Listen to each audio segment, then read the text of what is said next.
Hello students, ये है झारखंड का सार संग्रह बुक है उड़ान पब्लिकेशन का। और पूरा बुक हम लोग कवर कर रहे हैं। आज का टॉपिक है झारखंड की मिट्टियाँ। निर्माण प्रक्रिया की दृष्टि से झारखंड में अवशिष्ट मिट्टियाँ यानी कि रेसिडुअल सॉइल पाई जाती है।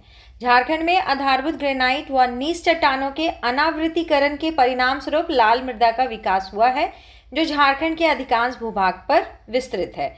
पठारी इलाकों में जमीन के अंदर खनिज एवं चट्टानों के अपक्षयन के परिणाम स्वरूप निर्मित अवशेष से बनी मिट्टी अवशिष्ट मिट्टी कहलाती है। झारखंड में पाई जाने वाली मिट्टी को 6 प्रकारों में वर्गीकृत किया जा सकता है। अगर आपको भारत के परिप्रेक्ष्य में पूछे तो 8 प्रकार की मिट्टी पढ़ते हैं हम लोग, और झारखंड में आपको 6 प्रकार की मिट्टी पढ़ना है। ठीक है, झारखंड में मिट्टी का वर्गीकरण। पहला मिट्टी है लाल मिट्टी। 1 मिनट रुकिए, पहले हम आपको मैप दिखा लेते हैं ताकि आपको थोड़ा आसानी हो। ठीक है, चैप्टर के एंड में जाके मैप दिया रहता है। तो ये रहा झारखंड की मृदा। ठीक है, जो वो बॉक्स में कलर दिया है उस हिसाब से आप सबको खोजिए कि कौन कहाँ है। तो सबसे पहले ये जो सबसे ज़्यादा है वो लाल मृदा, ये वाला पूरा एरिया सभी लाल मृदा है। यहाँ काली मिट्टी जो है ये वाला है ना, उसके बाद ये वाला एरिया, ये वाला एरिया जो है यहाँ काली मृदा है। लैटेराइट मिट्टी जो है वो ये है, ये वाला क्षेत्र। और इसके अलावा रेतीली मिट्टी जो है वो ये कलर में है। तो रेतीली मिट्टी ये दामोदर का जो क्षेत्र होगा उधर ही होगा। फिर जलोढ़ मृदा जो है ये वाला कलर सब है जलोढ़ मृदा ये। और अभ्रक मूलक मृदा जो है वो इस साइड में है। ठीक है, तो आप एक बार मैप को देखिए, फिर हम लोग आगे चैप्टर में बढ़ेंगे। लाल मिट्टी पहला है, छोटानागपुर में इसका विस्तार है। यह झारखंड की सर्व प्रमुख मिट्टी है। यह मिट्टी छोटानागपुर के लगभग 90% भाग में पाई जाती है। दामोदर घाटी का गोंडवाना क्षेत्र तथा राजमहल उच्च भूमि को छोड़कर संपूर्ण छोटानागपुर क्षेत्र में लाल मिट्टी की अधिकता है। इस मिट्टी में फेरिक ऑक्साइड तथा बॉक्साइड की अधिकता है, जिसके कारण इसका रंग लाल हो जाता है। कहीं कहीं इस मिट्टी का रंग पीला, धूसर, भूरा और काला भी मिलता है।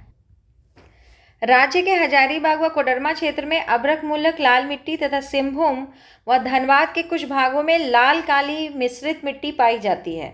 नीस एवं ग्रेनाइट के अवशेष से निर्मित होने तथा नाइट्रोजन, फास्फोरस और ह्यूमस की कमी से युक्त होने के कारण इसकी उर्वरा शक्ति कम होती है। ठीक है, बहुत ज़्यादा उर्वरक नहीं है। उर्वरता में कमी के साथ साथ इस मृदा में जल धारण की क्षमता भी कम होती है। यह मिट्टी ज्वार, बाजरा, रागी, गन्ना, मूंगफली आदि की खेती हेतु अत्यंत उपयुक्त होते हैं। तो आप लाल मिट्टी पर ध्यान रखिएगा, इससे क्वेश्चन पूछता है। ठीक है, सबसे ज़्यादा मात्रा में हमारे यहाँ 90% भाग में पाया जाता है, इसीलिए। अगला जो है काली मिट्टी है। कहाँ मिलेगा? राजमहल के क्षेत्र में। इस मिट्टी को रेगुर मिट्टी भी कहा जाता है तथा यह काले एवं भूरे रंग की होती है। इस मिट्टी का निर्माण अत्यंत बारीक कणों से होता है अतः पानी पड़ने पर यह मिट्टी चिपचिपी हो जाती है। काली मिट्टी का यही दुख है कि जब इसमें पानी पड़ेगा तो बहुत ज़्यादा चिपचिप हो जाता है। इस मिट्टी में लौह, चूना, मैग्नीशियम एवं एल्यूमिना का मिश्रण पाया जाता है। ये मिट्टी काफ़ी उर्वरक भी होती है। ठीक है, इस मिट्टी में नाइट्रोजन, जैविक पदार्थ तथा फास्फोरिक एसिड की कमी पाई जाती है। बेसाल्ट के अपक्षयन से निर्मित यह मिट्टी कपास की खेती हेतु अत्यंत उपयोगी है, किंतु राजमहल क्षेत्र में इस मिट्टी में धान एवं चने की खेती की जाती है। मिट्टी का अगला जो नाम है वो है लैटेराइट मिट्टी। ठीक है, पलामू का दक्षिणी क्षेत्र, रांची का पश्चिमी क्षेत्र, संथाल परगना, पूर्वी राजमहल का क्षेत्र, सिंहभूम का ढालभूम क्षेत्र। ठीक है, विशेषता क्या है? यह गहरे लाल रंग की होती है तथा इसमें कंकड़ की अधिकता होती है। इस मिट्टी का निर्माण मानसूनी जलवायु की आर्द्रता तथा शुष्कता में क्रमिक परिवर्तन के फलस्वरूप उत्पन्न परिस्थितियों के परिणाम स्वरूप हुआ है। इस मिट्टी में लौह ऑक्साइड की अधिकता होती है तथा यह कम उर्वरक मिट्टी होता है, कम उर्वरक है। इस मृदा में एल्यूमिना तथा लौह मिश्रित सिलिकेट के तत्व पाए जाते हैं, जबकि इसमें नाइट्रोजन, पोटास, मैग्नीशियम व फास्फोरिक अम्ल की कमी पाई जाती है। यह मिट्टी लातेहार तथा लोहरदगा के पाट क्षेत्र में 3000 फीट की ऊंचाई पर, सिंहभूम में 900 फीट की ऊंचाई पर तथा राजमहल पहाड़ी क्षेत्र में 150 फीट की ऊंचाई पर विस्तृत है। ठीक है, सबका ऊंचाई एक बार याद कर लीजिएगा। ठीक है, सिंचाई साधनों की सहायता से इसमें मुख्यतः चावल तथा मोटे अनाज की कृषि की जाती है। मिट्टी का नाम रेतीली मिट्टी। विस्तार पूर्वी हजारीबाग व धनबाद। क्या विशेषता है रेतीली मिट्टी का? इस मिट्टी में लाल तथा पीले रंग का मिश्रण पाया जाता है। इस मिट्टी में सेल तथा लौह पदार्थों की अधिकता है, जबकि इसमें चूना व ह्यूमस की मात्रा कम पाई जाती है। दामोदर घाटी क्षेत्र में मूलतः फुसफुस बालुई मिट्टी पाई जाती है। ये क्वेश्चन पूछा हुआ है, ठीक है। तो फुसफुस बलुई मिट्टी कहाँ मिलेगा आपको? दामोदर घाटी क्षेत्र में। इस मिट्टी में मोटे अनाजों की कृषि की जाती है। अगला है जलोढ़ मिट्टी। विस्तार कहाँ है? संथाल परगना के क्षेत्र में। विशेषता, यह झारखंड में पाई जाने वाली नवीनतम मिट्टी है जिसमें मृदा परिच्छेदिका का विकास नहीं हुआ है। राज्य में बांगर, पुराना जलोढ़ एवं खादर, नवीन जलोढ़ दोनों प्रकार की जलोढ़ मृदा पाई जाती है। राज्य में साहेबगंज के उत्तरी एवं उत्तर पश्चिमी भाग में बांगर तथा पूर्वी भाग एवं पाकुड़ जिले के क्षेत्र में खादर मिट्टी पाई जाती है। इसको हम एक बार और पढ़ते हैं, ठीक है। राज्य में साहेबगंज के उत्तरी एवं उत्तर पश्चिमी भाग में बांगर, ठीक है, तथा पूर्वी भाग एवं पाकुड़ जिले के क्षेत्र में खादर मिट्टी पाई जाती है। इस मिट्टी में चूना एवं पोटास की अधिकता, जबकि नाइट्रोजन एवं ह्यूमस की कमी पाई जाती है। धान एवं गेहूं के लिए यह अत्यंत उपयुक्त मिट्टी है। कौन सी मिट्टी? जलोढ़ मिट्टी। अब है अभ्रक मूलक मिट्टी। अभ्रक मूलक मिट्टी, जहां अभ्रक होगा वहीं होगा। तो कोडरमा, मांडू, झुमरू तलैया एवं बड़का गांव। विशेषता, अभ्रक के खानों के समीप यह मिट्टी पाई जाती है। कोडरमा, झुमरी तलैया, मांडू और बड़का गांव के क्षेत्रों में इस मिट्टी के पाए जाने के कारण इस क्षेत्र को अभ्रक पट्टी के नाम से भी जाना जाता है।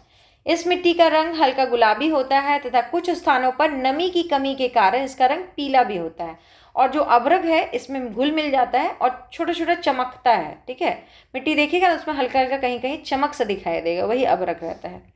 यह मिट्टी अत्यंत उपजाऊ होती है, लेकिन इन क्षेत्रों में जल की कमी के कारण इस मिट्टी में समुचित ढंग से कृषि कार्य संभव नहीं हो पाया है। यानी कि सिंचाई दिया जाए तो हो सकता है। इस मिट्टी में कुर्थी, कोदो, सुरगुजा आदि की पैदावार की जाती है। आप अभी यही मैप देखे थे। अब अगला जो है अन्य गौण मिट्टी समूह। मिट्टी का नाम है अपर्दित कगारों की मिट्टी। विस्तार, तीव्र ढालयुक्त क्षेत्र में। विशेषता, यह मिट्टी पतली तथा पथरीली है। यह निम्न उर्वरता वाली मिट्टी है। इसमें सुरगुजा, कुर्थी, मक्का आदि की खेती की जाती है। मोटे अनाज उगेंगे इसमें। उच्च भूमि की धूसर पीली मिट्टी। विस्तार है पलामू तथा गढ़वा के ऊंचे पठारी क्षेत्र में। विशेषता, इस मिट्टी की उर्वरता मध्यम से उच्च स्तर की होती है। अगला मिट्टी का नाम है धात्विक गुणों से युक्त मिट्टी। विस्तार, पश्चिमी सिंहभूम और दक्षिणी भाग, उधर धात्विक मिट्टी मिलना लाजमी है। विशेषता, इस मिट्टी का रंग लालिमा युक्त होता है। यह मिट्टी कम उर्वर वाली होती है, ज़्यादा उर्वर नहीं है। मिट्टी का नाम है विषम जाति मिट्टी। पश्चिमी सिंहभूम के मध्यवर्ती एवं उत्तरी भाग तथा सरायकेला के क्षेत्र में मिलता है।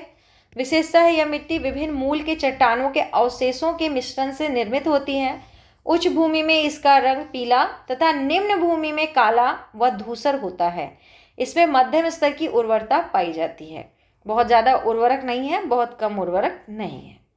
अब है मिट्टी का स्थानीय नाम। इससे क्वेश्चन पूछेगा, ठीक। चिकनी मिट्टी को लोकल नाम में क्या कहा जाता है? लोकल लोग इसको केवाल, चीटा, नगरा, गोबरा, हलमाद, हासा कहते हैं। दोमट मिट्टी जो है उसको खेरसी, चरका, लोबो, बाल सुंदर, आरा हासा कहा जाता है। बालुई दोमट मिट्टी को लोकल में बाला, गोरिस, जारिया और गिटाल हासा कहते हैं। भूमि का स्थानीय नाम, मतलब कि टाण भूमि जो ऊंची भूमि होती है, दोन भूमि जो नीची भूमि होती है। तो टाण भूमि को स्थानीय लोग क्या कह के पुकारते हैं? दिहार, भीठा, बहारसी और बारी। और दोन जो नीची वाली भूमि है, गहरा, बहियार, घोगरा, जा, जौरा, कनारी। अब अगला जो है झारखंड में मृदा क्षरण एवं मृदा प्रबंधन। मृदा क्षरण झारखंड की एक गंभीर समस्या है जो कृषि कार्य, वनस्पति विकास तथा सामान्य जीवन को प्रभावित करता है। झारखंड में मृदा क्षरण हेतु जिम्मेदार कारक निम्नवत है: असमान उचावच, अत्यधिक वर्षा, वनोन्मूलन, और भी 2-3 कारण है। पहले इस पेज को कंप्लीट कर लेते हैं, फिर उसको भी पढ़ेंगे, ठीक है। तो मृदा क्षरण को जो बढ़ावा दे रहे हैं उसके लिए जिम्मेदार कारक कौन है? असमान उच्चावच। इसके कारण उच्च क्षेत्रों से प्रवाहित होने वाले जल से मृदा क्षरण होता है, बहाव तेज हो जाता है, वो मिट्टी को बहा के ले जाता है। अत्यधिक वर्षा, इसके कारण आवरण अपर्दन का प्रभाव देखा जाता है। फिर से उसको पढ़ते हैं। इसके कारण आवरण अपर्दन का प्रभाव देखा जाता है, नहीं तो अर्थ का अनर्थ हो जाएगा इसका। नहीं, अत्यधिक वर्षा में आवरण जो है वो अपर्दित हो जाता है। वनोन्मूलन, इसके कारण प्रवाहित होता हुआ जल मृदा को आसानी से व तीव्र गति से अपर्दित करता है। पेड़ लगाना चाहिए, इसीलिए वन कम नहीं करना चाहिए, नहीं तो मिट्टी का क्षरण और तेजी से होगा। अतिचारण, इसके परिणाम स्वरूप मृदा का ऊपरी आवरण नकारात्मक रूप से प्रभावित होता है। अगला है स्थानांतरणशील कृषि। स्थानांतरणशील कृषि के दौरान वनों का कटाव किया जाता है जो मृदा की गठनता को नकारात्मक रूप से प्रभावित करता है, इसलिए आजकल इस पर रोक लगाया जा रहा है। अन्य कारण, मृदा क्षरण हेतु जिम्मेदार अन्य कारक फसल की प्रकृति, अति सिंचाई, अवैज्ञानिक कृषि आदि भी हैं। झारखंड में मृदा क्षरण से उत्पन्न नकारात्मक प्रभाव को रोकने हेतु विभिन्न स्तरों पर प्रयास किए जाने की आवश्यकता है। इसमें से प्रमुख जो है पढ़िए। मृदा प्रबंधन, वृक्षारोपण, वैज्ञानिक कृषि, बंजर भूमि विकास कार्यक्रम और योजनाएं। तो पहला जो है मृदा प्रबंधन। मृदा प्रबंधन द्वारा जहां मृदा क्षरण की समस्या को नियंत्रित किया जा सकता है, वहीं इसके द्वारा मृदा की उर्वरता बढ़ाने में भी मदद मिलती है। फिर है वृक्षारोपण बढ़ावा दीजिए। इसके द्वारा वनोन्मूलन से होने वाले नकारात्मक प्रभावों को रोका जा सकता है। फिर है वैज्ञानिक कृषि। सिंचाई का वैज्ञानिक ढंग, कृषि प्रणाली में सुधार, जैविक कृषि को प्रोत्साहन, जल छाजन कार्यक्रमों का संचालन आदि के द्वारा भी इस समस्या को नियंत्रित किया जा सकता है। अगला है बंजर भूमि विकास कार्यक्रम। पूर्व से संचालित इस कार्यक्रम को प्रभावी ढंग से लागू करने की आवश्यकता है। योजनाएं, सरकार के द्वारा संचालित विभिन्न योजनाएं, सामाजिक वानिकी, जनजातीय उपयोजना आदि का उचित क्रियान्वयन व नई योजनाओं का संचालन भी आवश्यक है। ठीक है, तो ये मिट्टी वाला चैप्टर हम लोग का समाप्त हो गया। ठीक है, अब नहीं है। तो इसी तरह से धीरे धीरे ज्योग्राफी हम कंप्लीट कर दे रहे हैं। आप लोग भी अपना जो भी है बचा हुआ पार्ट है उसको कंप्लीट कर लीजिए।